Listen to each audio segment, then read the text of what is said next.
Guys, panoorin natin to yung pinakabagong cover song ngayon ng Banda Franz Rhythm, yung Another Brick in the Wall ng Pink Floyd.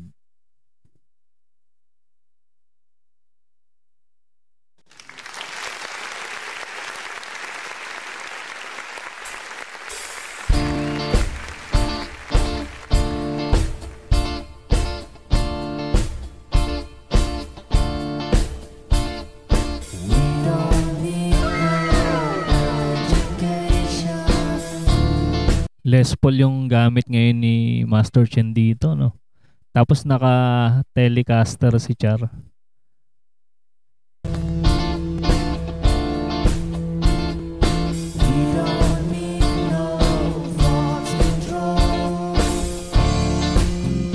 Gitara yung gamit ni Char dito. Siya yung rhythm guitar ni Master Chen.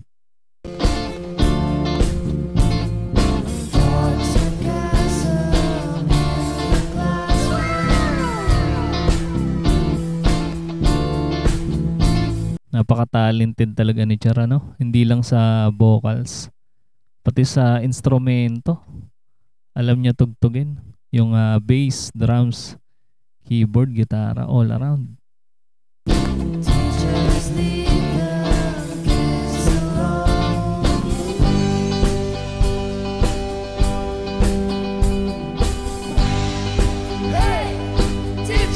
Pagkakatanda ko nung una sila nag-cover, wala pa si Dudes nun. Masyado pang bata. Si Char yung kanilang drummer. Napakagaling na drummer niyan si Char. Sa mga hindi pa nakakalam, guys.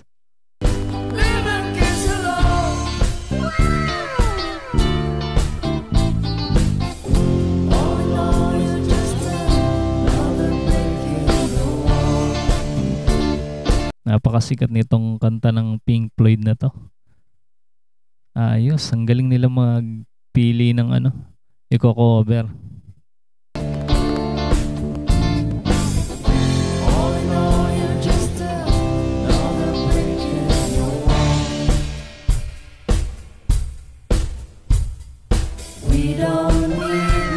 Ang ganda nung drums na gamit ni Dudes dito.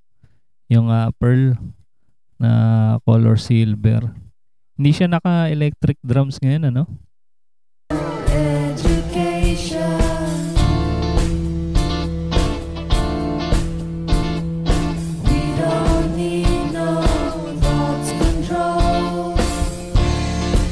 Siyempre, hindi mawawala dito, guys, yung kanilang napakalupit na harmony. Grabe, napaka-solid nito.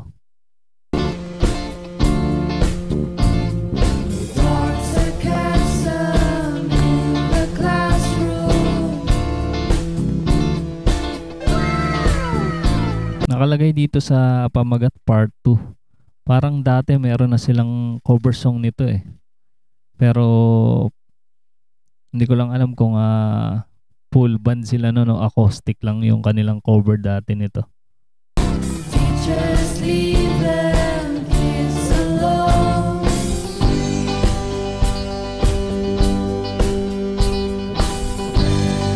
Hey, teachers, leave them. Yun, no? Kuha ni Tatay Franz yun,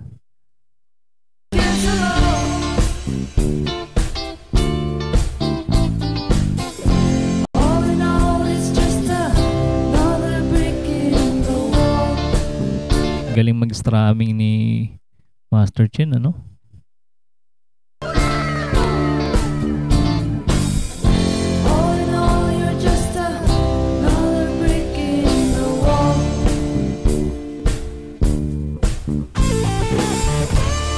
Ayun, no?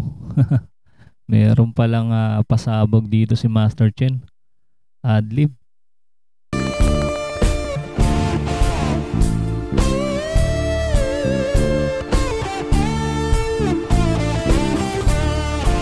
Ganda ng tunog ng distortion, ano?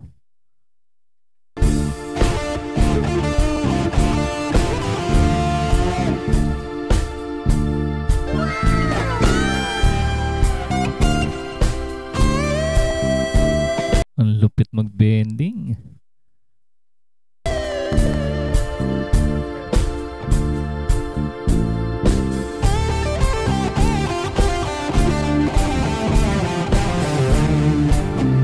ano, arpeggio pa si Master Chen.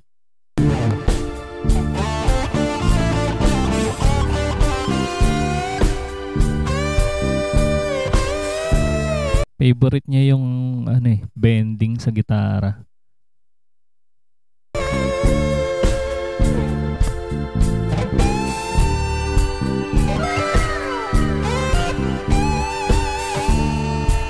Parang improvise na no, yung kanyang adlib dito. Parang original niyang adlib.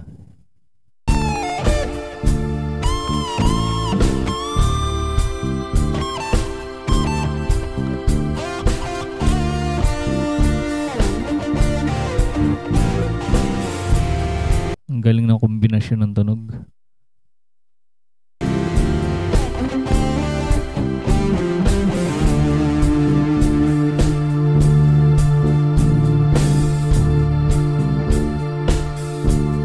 Solid din yung bassline ni Tatay Franz dito Talagang plakado.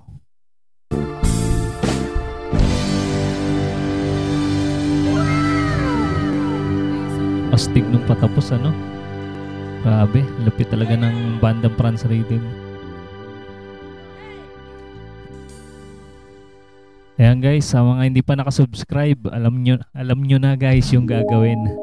Mag-subscribe na kayo guys. Maraming salamat sa inyong panonood.